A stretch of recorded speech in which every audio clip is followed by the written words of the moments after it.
So in today's little electrifying film, we are going to see if this can beat that with a little bit of help from him. A basic BMW i4 versus a top spec Polestar 2 via the Electrifying Hive Mind. This should be interesting.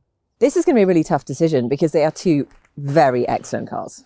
They are indeed, and also very similar in various ways. So I'm looking forward to seeing what we find out. Okay, so while we try and make some tough decisions, let us know, which brands do you immediately prefer? Is it the classic German mark or is it the new kid on the block? Let us know.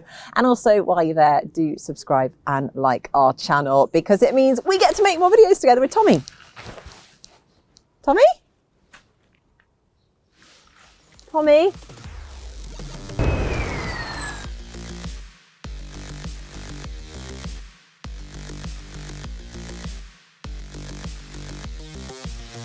So first up is the new BMW i4, and I'm quite into this. I quite like it, and it's basically an electrified version of the BMW's 4 Series Grand Coupe, and that means a spacious, handsome car that could be nothing but a BMW. Yeah, exactly. This is officially called the BMW i4 eDrive 40 M Sport. So what does that give you? Well, it gives you an 80.7 kilowatt hour battery bolted underneath, and that drives a single motor which drives the rear wheels. Now, there's a grand total of 365 mile range, which is pretty good, but it is going to set you back if you go for the entry level i4. This is the M Sport model, but if you go for the entry level M Sport, it's going to set you back just over 52 grand. Wow, 365 miles of range is good, isn't it? You know what though? The Polestar 2 has some tricks up his Swedish Chinese sleeves. It might not have as much range at just 300 miles, well, under 300 miles on the WLTP test, but it packs a lot of punch for your pound. And it's pretty fast, and it starts at under 46 grand, which leaves you enough cash to splash on extras. That is really quite an impressive price, actually. And it's a good looking 5-seater hatchback made by the same people that make Volvos. So I think this is a very compelling offer if you're just not prepared to face buying a BMW face. Absolutely.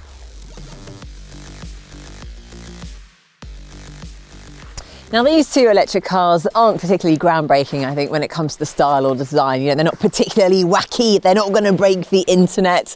Could be a good or a bad thing, depending on what your perception is of how an EV should look. I mean, this i4 is very similar to the 4 Series Grand Coupe. It's kind of under the radar 4-door hatchback.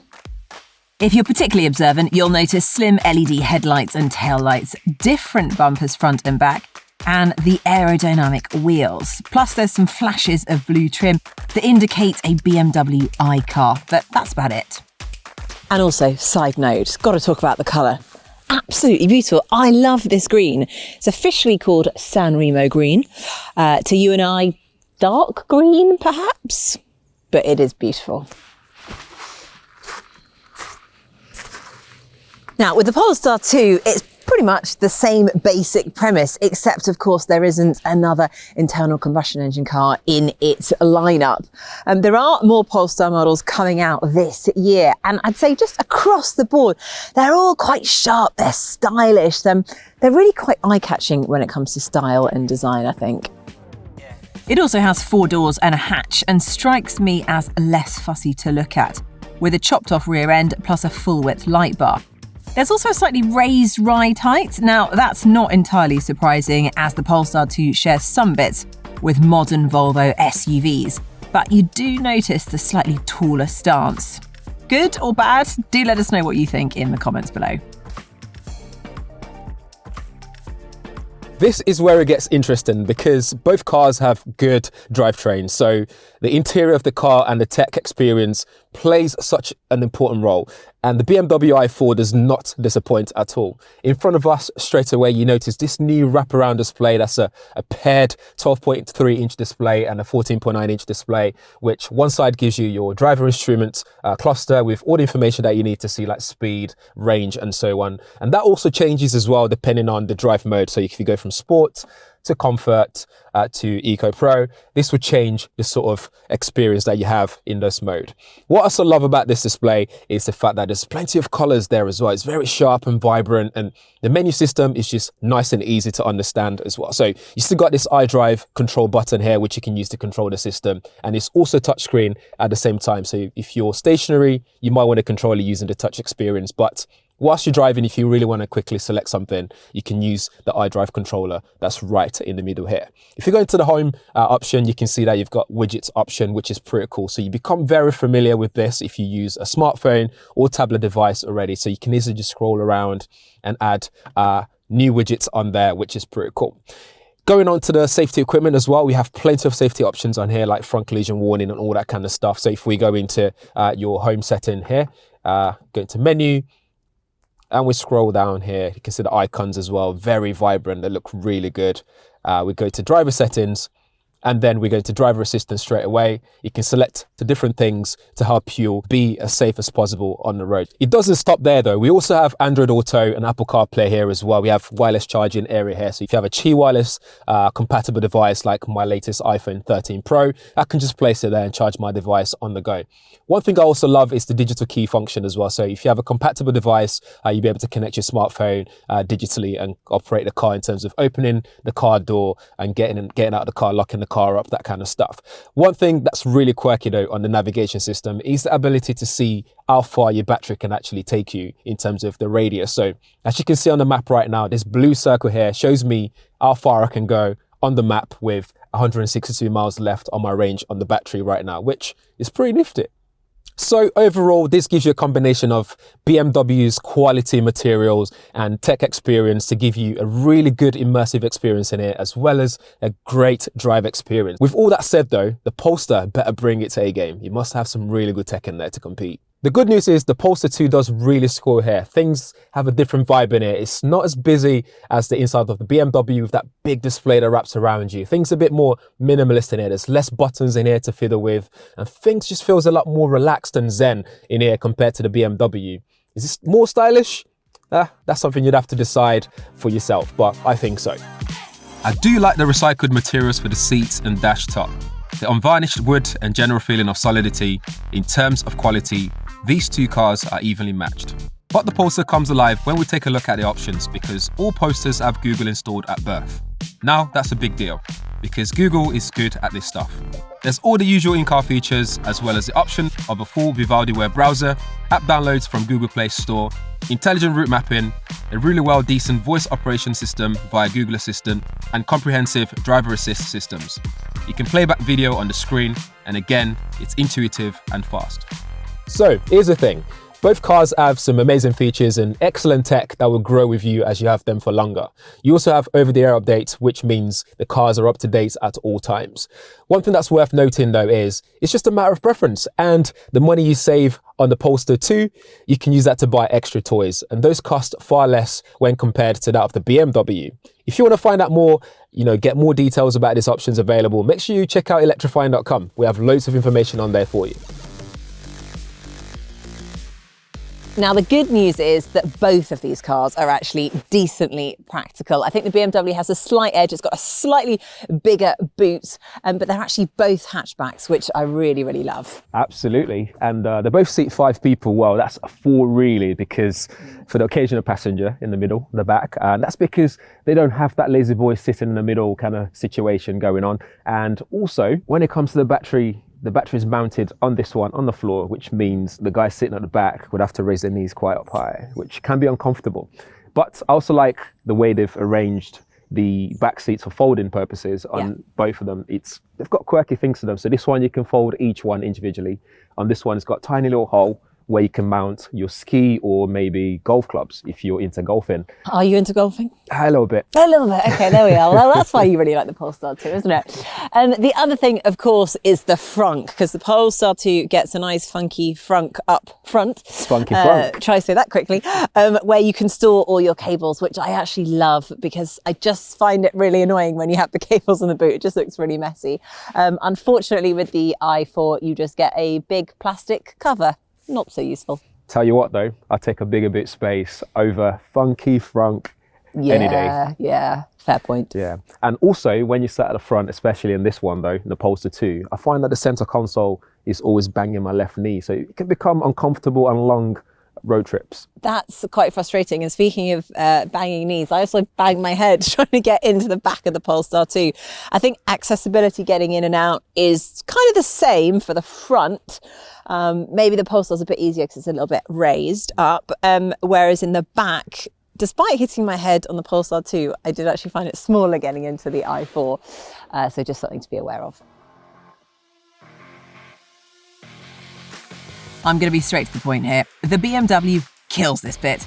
Even with a slightly bigger battery, the BMW is actually a tiny bit lighter than the Polestar, and that battery allows for a decent 365 miles of range on the standard tests. Now that of course will drop in real life, but a bigger battery is more convenient, but it also means it's going to spend longer in the 10 to 80% sweet spot, where the battery is going to charge more quickly. The Polestar, on the other hand, only manages 298 miles of range, which is enough difference to be noticed. And when you do find a big charger, the BMW would charge at a rate of 200 kilowatt, where the Polestar is limited to 150 kilowatt. So you can stuff in that range more easily. If you average out at the charging speeds, the BMW would charge at 120 kilowatts and the Polestar 2 only 105. Neither is bad. The BMW is better. We've also noticed that the Polestar needs to be at the perfect temperature to take on power at any time, at anything near its maximum. If it's too hot or too cold, it goes a bit Goldilocks and you'll be waiting longer at the charger as a result. This is an odd thing to say, but the best thing about the i4 is that it feels very much like a normal BMW. It has that instant power coming from the electric motor, and it's quieter, it's speedy, and it's comfortable as well. Even the steering and handling feels very impressive.